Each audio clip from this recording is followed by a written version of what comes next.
Media वाले भी साथी है तो एक बार अपना सेट करके बैठ जाए।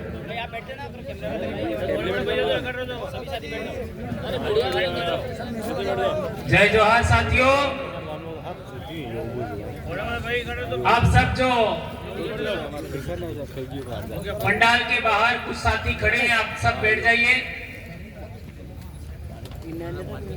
और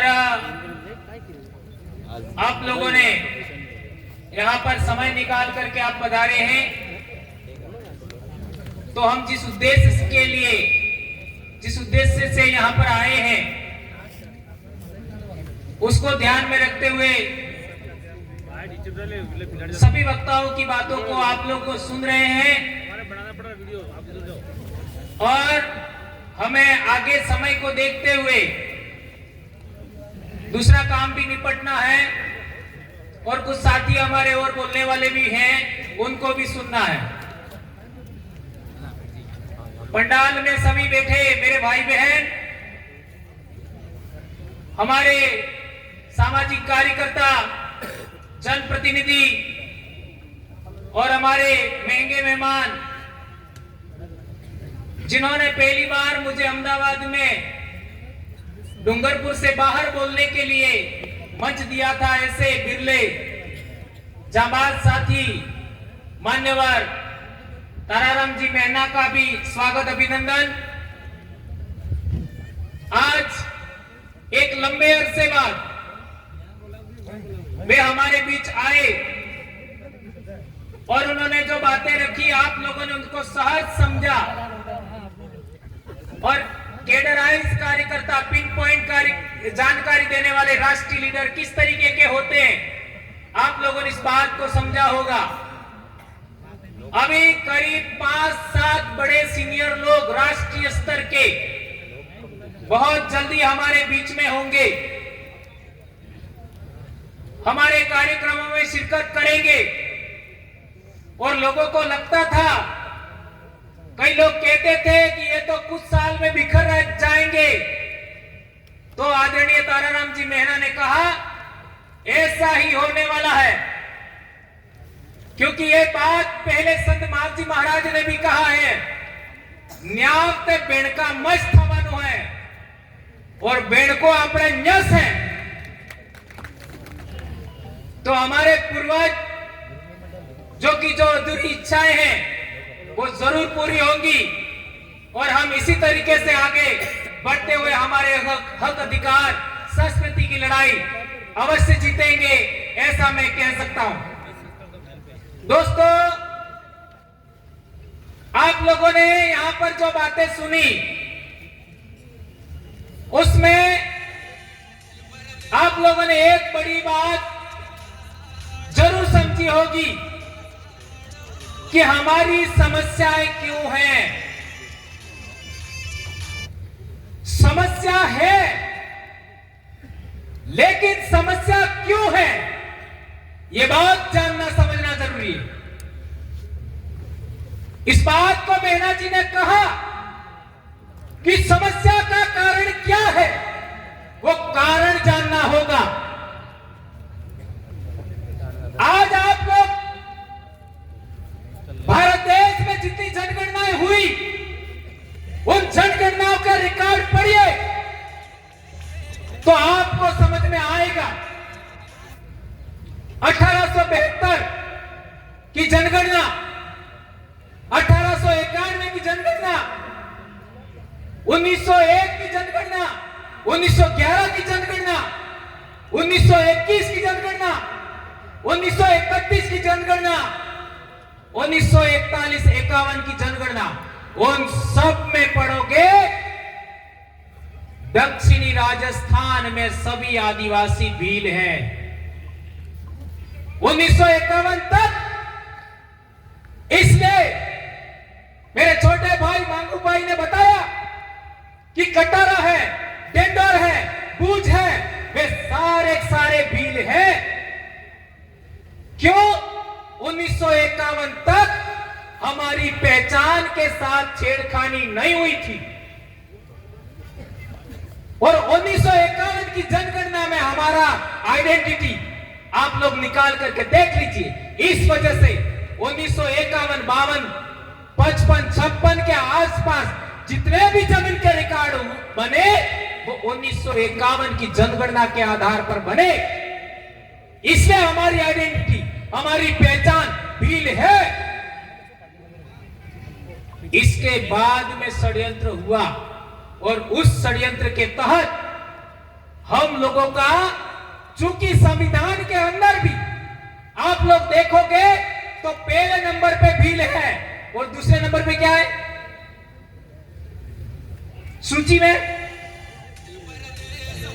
पहले नंबर पे भील है, दूसरे नंबर पे क्या है? भील मीणा। यदि डॉक्यूमेंट बनते, जमीन का रिकॉर्ड बनता, जाति प्रमाण पत्र बनता तो भील मीणा लिखना चाहिए था, लेकिन उन्होंने भील शब्द हटा दिया। इससे समस्या पैदा हुई है। हम लोग राजस्थान में करौली, रोहतक, जयपुर, सवाई माधोपुर के हमारे भाई हैं, उनके खिलाफ भी नहीं है, ये बात भी समझना होगा, नहीं तो फिर उल्टा हो जाएगा। यह हमारी मूल आइडेंटिटी का मामला है, यह भारत के मूल बीज का मामला है, मूल मालिकों का मामला है। अरावली पर्वतमाला में सबसे पहले होमोसेपियंस बना, उसके वंशज भील हैं। ये बात पुरातत्वविदों ने, इतिहासविदों ने, भाषाविदों ने ये बात साबित किया है। भीली बोली इंडिजिनस बोली है और 1951 के बाद इन लोगों ने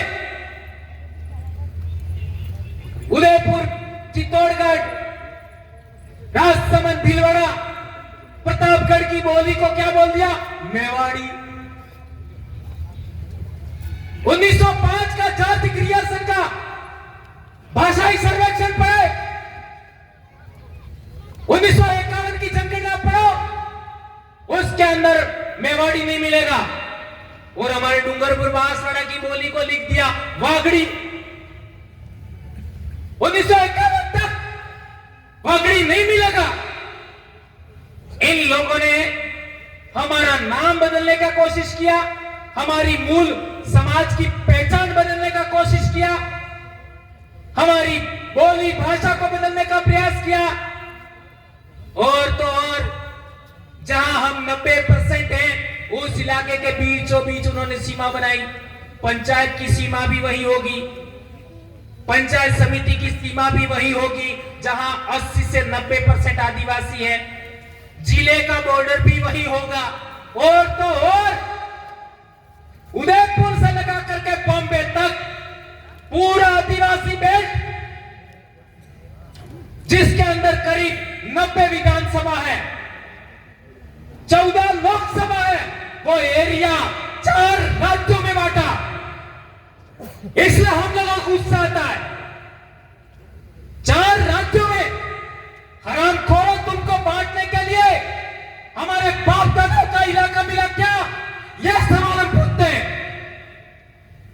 इसलिए भीलों ने 5 जनवरी 2011 सुप्रीम कोर्ट का जजमेंट आने के बाद हम लोगों ने एक नारा बुलंद करने का कोशिश किया, शुरुआत किया, जय भील प्रदेश।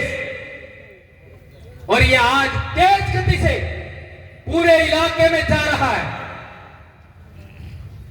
और तो और आज पूरे देश के अंदर आप देखेंगे आने वाले समय में, अगले महीने कार्यक्रम जो हमारा है उसमें भी बहुत सारे साथी हमारे बीच में पिछड़े थे, वे आएंगे।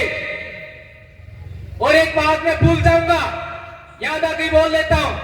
अगला कार्यक्रम हमारा उदयपुर से पहले पाल चितरिया का शहादत दिवस आ रहा है, वहां पर हम सबको जाना है। पाल चितरिया साबरकांठा जिले में, ये बात हम लोगों को याद रखनी है।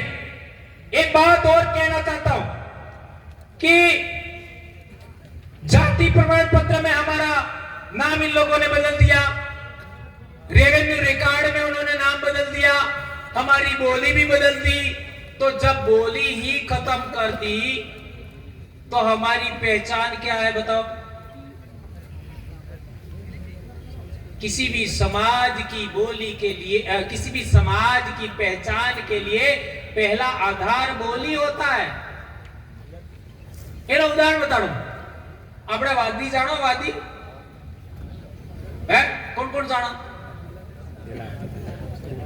जानो ई बोले तमन खबर पड़े है? ई अड़न बोली बोले तो खबर पड़े? नहीं खबर पड़े। ये है अलग आइडेंटिटी। हमारी जो मूल बोली है हम आदिवासियों की, वो दूसरे लोगों को समझ में आती है पूरी? 10, 15%, 20% से ज्यादा नहीं समझते। वो तो हमने हिंदी बोलना शुरू कर दिया इसलिए समझ रहे। आए समझ में? ये बात हमको जाननी समझनी चाहिए। इसके मैं भाषा के उदाहरण नहीं देना चाहता, अभी टाइम नहीं है। लेकिन आपका कम्युनिटी नेम बदल दिया, कबीले का नाम बदला, आपका बोली का नाम बदल दिया, तो हमारी मूल आइडेंटिटी इन लोगों ने खत्म करने का प्रयास किया। और आदिवासी परिवार के जनजागरण से पहले हमारे इलाके में हमारे बाप दादे राजा महाराजा थे, ये भी बात हम लोग बोलने से कतराते थे। आज जितने चौक चौराहे हमारे लोगों ने महापुरुषों के नाम पर बनाए, ये कहीं पर भी देखने नहीं मिलता था। कहीं हमारे चौक चौराहे की मूर्ति पर, आपका चौराहे पर मूर्ति देखने को नहीं मिलती थी। आज ये सब हो रहा है। तो ये सभी बातों को ध्यान में रखते हुए हमारा जो मूल बात है हमारी पहचान, और उस पहचान के आधार पर आरक्षण, अब सवाल पैदा होता है कि सुप्रीम कोर्ट ने जजमेंट दिया। क्या जजमेंट दिया? कि आरक्षण का उपवर्गीकरण होना चाहिए, आरक्षण का उपवर्गीकरण होना चाहिए। और हमारे राजस्थान में कई लोगों ने कोर्ट में बात दायर कर रखा है कि ये आदिवासी नहीं है, इनको बाहर निकाला जाए। ऐसा हम नहीं मानते, लेकिन बात दायर कर रखा है। और यदि बात दायर किया और कोर्ट में तो कैसे जजमेंट आते हैं, अपन को कई सारे जजमेंट आपका विरोधाभासी आ जाते हैं। तो हम लोगों ने देखा, और किसी कारणवश मान लो जजमेंट नहीं भी आया और यह नियम बन गया कि मीणा कम्युनिटी को ए श्रेणी मान लिया जाए और इसको इनकी जनगणना के अकॉर्डिंग इतना आरक्षण दिया जाता है, और भील कम्युनिटी को बी श्रेणी मान लिया जाए, बी कैटेगरी मान लिया जाए, और इनकी जनगणना के अकॉर्डिंग इनको इतना आरक्षण दिया जाता है। तो बताओ मेरे को, ये प्रतापगढ़ वाले, सलूपर वाले, हमारे आसपुर वाले, उदयपुर वाले, उनका क्या होगा जरा बताओ? क्या होगा जरा बताओ? संकट में आएंगे कि नहीं आएंगे? और जब हमारा यहां का आदिवासी ही 2 हिस्सों में बढ़ जाएगा, तो 5वीं अनुसूची का क्या होगा? क्या होगा सोचो। ये बात समझनी जाननी जरूरी है। इसलिए और गंभीर बात मैं बताना चाहता हूं कि हम 1951 से पहले क्या थे और आज क्या है। यदि 1951 से पहले हमारी पहचान कुछ और थी और आज कुछ और है, तो आने वाले समय में 50 साल बाद, 100 साल बाद ये होगा कि ये जो पहचान बदले हुए लोग हैं वो बाहर से आए हैं। ऐसा भी हो सकता है, और ऐसा भी हो सकता है इनको सीधा ओबीसी में डालो।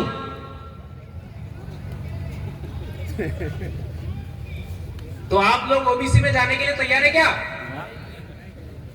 ऐसे कैसे चले जाएंगे? ऐसा भी हो सकता है। तो ये हमारा सीमलवाड़ा का उदाहरण देख लो। सीमलवाड़ा में डामोर लोग आदिवासी है, और बॉर्डर क्रॉस करते ही एक भाई बॉर्डर के उधर रहता है और एक भाई बॉर्डर के इधर रहता है,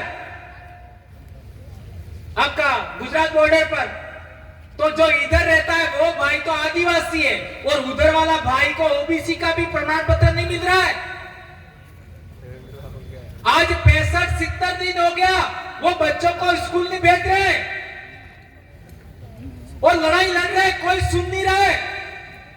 और ये बात 2017-18 में वहां के सम्मेलन लेकर के हम कह चुके हैं, पर उस समय इनको समझ में नहीं आ रहा था। आज उनको ओबीसी में भी सर्टिफिकेट नहीं मिल रहा है। उनका गोत्र कटाराई है, उनका गोत्र अमलिया है, उनका गोत्र मसार है, उनका गोत्र पगी है। इसलिए यह बात जाननी समझनी जरूरी है।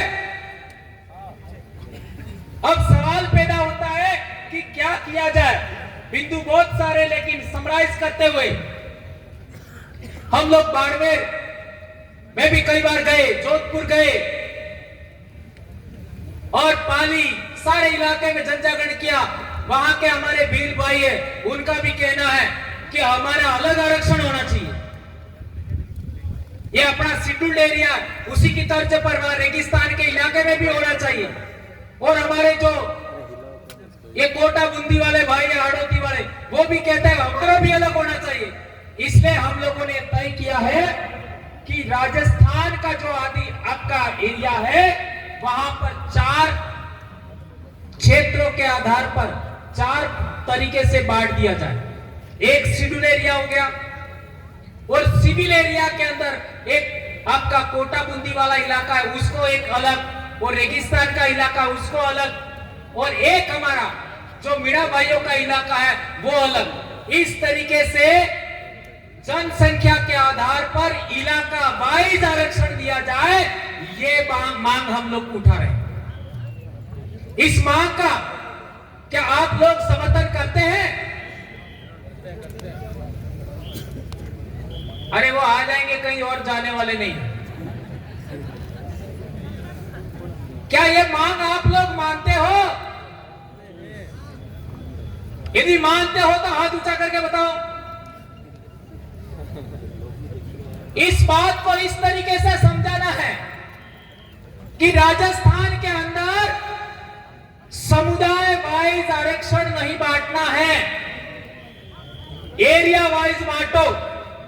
इससे क्या फायदा होगा कि हमारा इलाका शेड्यूल्ड एरिया है, शेड्यूल्ड एरिया की एकता बनी रहेगी, और शेड्यूल एरिया की एकता बनी रहेगी तो 5वीं अनुसूची की लड़ाई आगे लड़ना जरूरी है। वो हम लड़ पाएंगे, जैसा मेहना जी ने बताया कि 5वीं अनुसूची का प्रावधान क्यों किया गया था, और बहुत सारी बातें। मैं तो यहां तक कहना चाहूंगा कि मैं जितना जानता हूं वो भी 50% ही आपको पढ़ाया है। अभी बहुत कुछ बातें आप लोगों को समझानी पढ़ानी जरूरी है, तो इन बातों को आप लोग समझेंगे ऐसा मैं समझता हूं। हमारे एमपी साहब भी आ रहे हैं। जोहार जोहार बेजो आया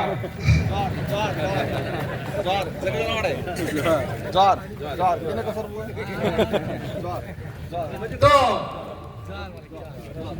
पहले तो ये लेट आए हैं, इसलिए आप सभी के पास में थोड़ा थोड़ा किराया कम होगा तो किराया इनसे ले लेना, ये मेरा आदेश है। लेट आने की सजा भी तो होनी चाहिए ना। हाँ, भले गैर वैसे साल है। तो मैं जो बता रहा था कि हमें क्या बोलना है, हमें ये बोलना है क्योंकि हमारे रेगिस्तान के भाई है वो भी अलग तरीके से मांग रहे हैं, और कोटा बूंदी के भाई है वो भी अलग तरीके से मांग रहे हैं। और सबसे महत्वपूर्ण बात, वो सारा इलाका सिविल एरिया है, लेकिन हमारा इलाका शेड्यूल एरिया है। और आप लोगों को पिन पॉइंट जानकारी देकर समझा दिया गया है, बार बार बताया गया है कि 5वीं अनुसूची का अधिकार, शेड्यूल्ड एरिया का अधिकार, ये हमारे बाप दादाओं ने लड़ झगड़ करके अधिकार हासिल किया है। इसलिए इसमें किसी भी तरीके से खंडित नहीं होना चाहिए। ये एरिया किसी भी तरीके से इस इलाके में विभिन्नता पैदा नहीं होनी चाहिए। इसके लिए हम लोगों को सिविल एरिया की एकता बरकरार रखने के लिए पहचान की भी लड़ाई लड़ती। एक और बात, अभी हमारे पाल देवबरवाड़ा के भाइयों ने अंग्रेज सबसे पहले डूंगरपुर में आए, रजवाड़ों से समझौता किया, तो केवल 6 साल बाद 1824 में पाल देवबरवाड़ा ने सबसे पहले विरोध किया था। 1818 में अंग्रेजों से समझौता हुआ, 1824 में पाल देवबरवाड़ा के लोगों ने विद्रोह किया और 12 बिंदुओं का समझौता हुआ। उसी पाल देवबरवाड़ा ने भी एक फैसला लिया है कि हमारे समाज के लोगों को लूटने से बचाने के लिए, यानी दुकानों में जो लूट होती है उससे बचाने के लिए, आपका समाज में जो नशा बढ़ रहा है उसको कम करने के लिए और समाज में सुधार को देखते हुए हमारे सभी गमेती मुखियों ने एक फैसला लिया है कि अब लाड़ी बोर का विवाह होगा तो पटले में सोने की रकम नहीं रखी जाएगी।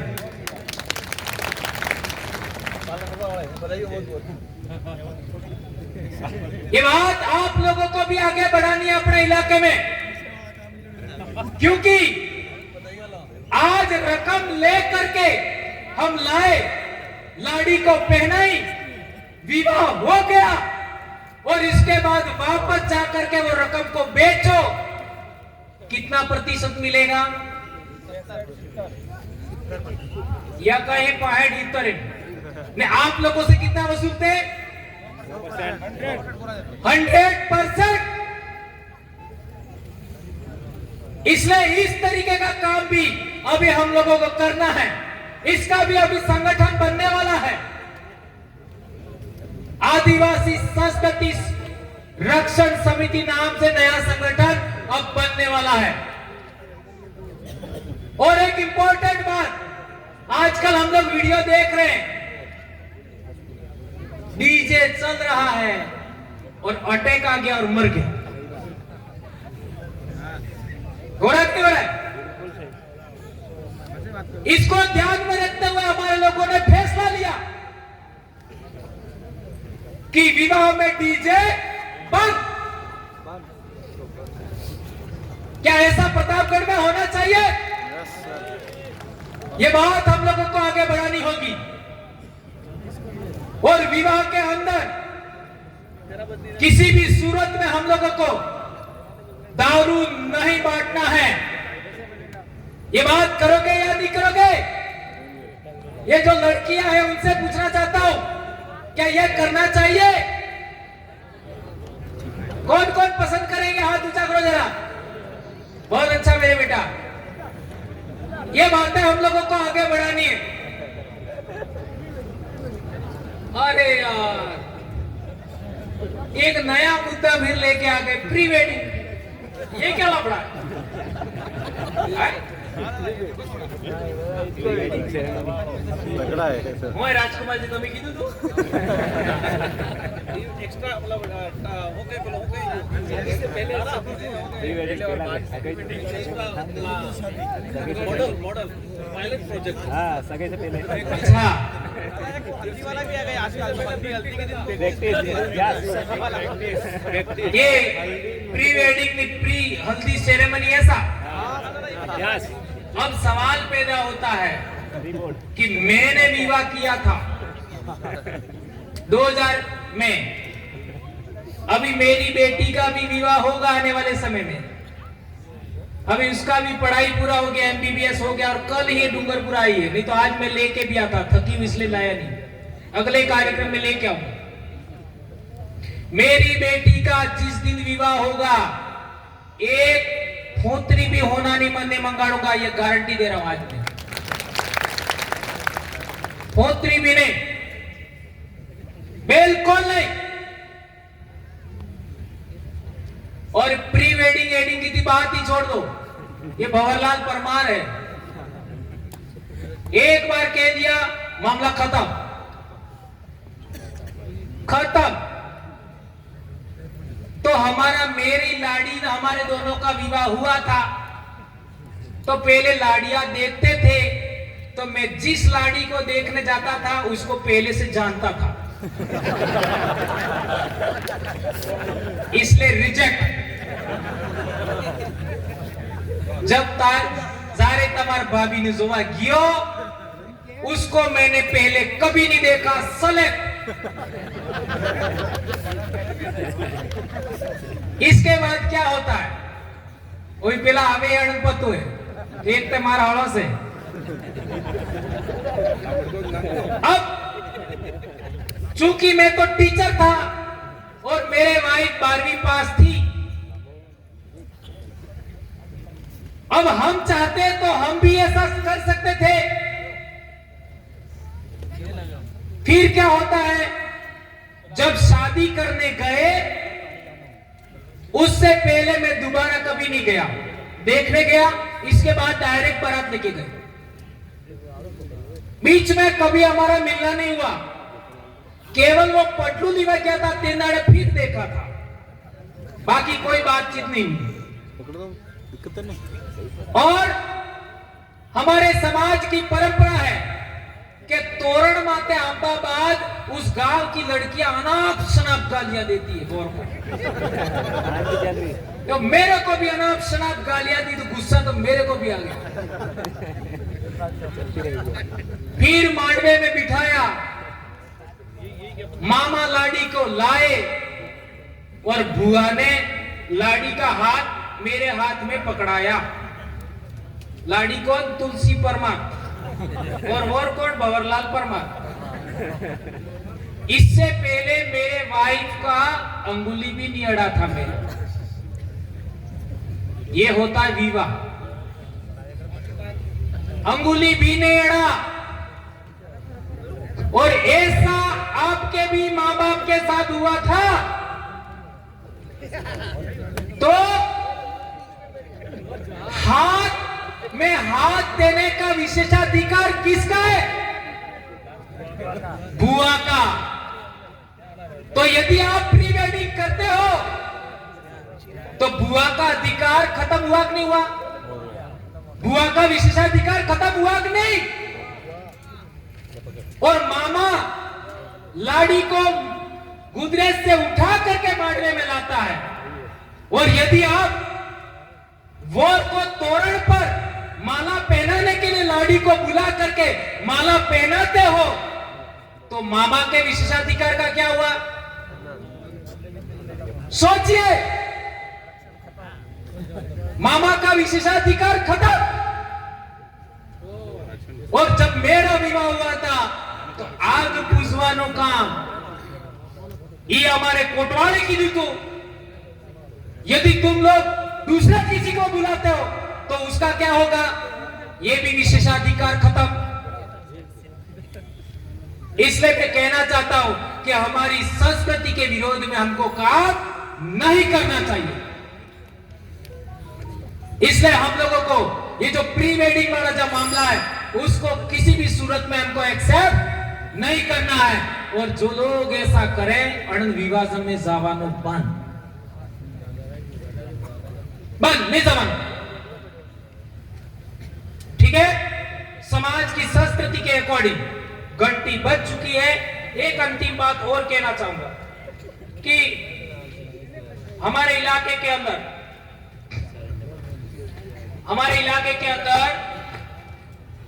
समाज दो दिशाओं में जा रहा है। मैंने कई बार आपको बताया है कि 8वीं क्लास में बच्चे दो दिशा में जाते हैं। एक बच्चा पढ़ाई की ओर जाता है, एक बच्चा मौज मस्ती की ओर जाता है। बताया था कि नहीं बताया था? बताया ना?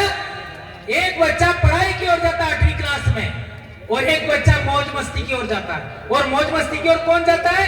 जिस बच्चे को पाठ पढ़ना नहीं आता, ठीक है। इसी तरीके से मोबाइल में देखिए, आप सबके पास एंड्रॉइड मोबाइल है, सभी के पास एंड्रॉइड मोबाइल है। और एंड्रॉइड मोबाइल में यदि आप कोई किसी भी तरीके की बात को सर्च करते हैं और सर्च करने के बाद कोई बात आपने देखी और इसके बाद मोबाइल बंद किया और फिर वापस खोलोगे तो जो बात सर्च की थी उससे संबंधित 8 से 10 वेबसाइट अपने आप खुल जाएगी। मैं क्या कहना चाहता हूं, समझ रहे हो? इसलिए आज हमारे बच्चे बिगड़ रहे हैं और कई सारे बच्चे आत्महत्या कर रहे हैं और कई सारे बच्चे गलत दिशा में जा रहे हैं, भटक रहे हैं। उसका कारण यह है, और इसको कांतिबाई की भाषा में मैं बोल नहीं सकता, पर आप समझ गए होंगे मैं क्या कहना चाहता हूं। अश्लील फिल्में, इसमें समझ लो, एक बार देखा तो 10 आएगी। ये आपका क्या है, एआई वाला मामला, इसको हमको समझना पड़ेगा। एक और बड़ी बात, हमारा समाज भी 2 दिशा में जा रहा है, एक धर्म की ओर जा रहा है, एक संस्कृति की ओर आ रहा है। धर्म की ओर अभी 8वीं की सामाजिक ज्ञान, ये भाई कौन पढ़ के सुनाएगा, मेरे बात कोई पढ़ के सुनाएगा, टाइम नहीं रहा। ये इसके अंदर लिखा हुआ है, ये वो सब बता देंगे। इसमें लिखा हुआ है आदिवासी के बारे में, क्या लिखा है, स्कूल में चल रही है अभी, आप सबके बच्चे पढ़ते हैं इसको, सब टीचर जानते हैं इसको, ये पढ़ के सुनाएंगे, अभी मेरे पास समय नहीं। तो मैं बता रहा था कि समाज भी 2 दिशा में बढ़ रहा है। एक अपनी संस्कृति, अपना इतिहास, अपना हक अधिकार, रूढ़ी प्रथा को बचाने के लिए काम कर रहा है, और एक धर्म की ओर बढ़ रहे हैं। और कई लोग ऊंचा नीचा गालियां देते हैं कि लोग ये कर रहे हैं, वो कर रहे हैं, और ऐसा भी लोग हवा खड़ा कर रहे हैं कि हमारे इलाके में कई लोग ईसाई भी बन रहे हैं। तो मैंने जाबुआ में भी बोला था, कई जगह में बोल चुका हूं, कई जगह बोल चुका हूं मैं कि यीशु मसीह भी यहूदी था, और यहूदी के बारे में तो बोल ही दिया मेहना जी ने, यीशु मसीह भी यहूदी था। तो हमारे समाज में पूर्वजों को पूजने की, पूर्वजों की उपासना करने की, पूर्वजों के आगे नमन करने की परंपरा है, तो वो क्या हमारा बाप है क्या? यहूदियों की भाषा हिब्रू है, तो क्या हमारी बोली हिब्रू है क्या? ये बात समझना होगा। और ये एक उदाहरण दिया है, हमारे भील तो मुसलमान भी है खानदेश में, और इनका प्रॉफिट मोहम्मद था, वो अरब में पैदा हुआ, वो भी हमारा पूर्वज नहीं है। और भी कई सारे धर्म के लोग हैं, उनके भी पूर्वज कौन हैं? आप लोग इतिहास देखोगे तो समझ में आएगा। जितने भी धर्म वाले लोग हैं वो सभी इजराइल, फिलिस्तीन, जॉर्डन, सीरिया, आज आपका ईरान का इलाका है, उसी इलाके में पैदा हुए हैं, भारत के नहीं है। और इसको समझिए। और ये जो मैंने बात बोली है वो 5 जनवरी 2011 सुप्रीम कोर्ट के जजमेंट को आधार मान के बोलिए। एक ये भर्ती का मामला है, देख लीजिए, नॉन टीएसपी को 196 पद और हमारे इलाके को 63 पद, नॉन टीएसपी को दूसरी भर्ती में 970 पद और हमारे 141 पद, और तीसरी भर्ती में 1405 पद नॉन टीएसपी, और टीएसपी को 107 पद, और अगली भर्ती में नॉन टीएसपी को 46 और टीएसपी को 0। यह भेदभाव हो रहा है। इसी को ध्यान में रखते हुए ये जन जागरण हम कर रहे हैं। तो मेरे पास चिट्ठी भी आ गई, और हम लोगों को अनुशासन का भी पालन करना है। इन बातों को ध्यान में रखते हुए आपने मेरी बात को समझा होगा। विशेषकर अभी विवाह स्टार्ट हो रहे हैं, तो जो मैंने बातें बताई उनका भी काम करना है, और अगली रैली में भी हम लोगों को बढ़ चढ़ करके हिस्सा लेना है। एक संवैधानिक जन जागरण जारी रखना है और समाज को जगाओगे, ये बात बहुत याद रखना, समाज को जगाओगे तो आने वाली पीढ़ियों को हक अधिकार मिल जाएगा और आपके पर जय जयकार होगा। और तुम्हारे समाधि माते शिरा माते लोग फूलमाला सड़ावे दीवो बाळे ने तमने भूली जाए बेणी सरे ने लई जाए એટલી વાત કહીને મારી વાત સમાપ્ત કરો.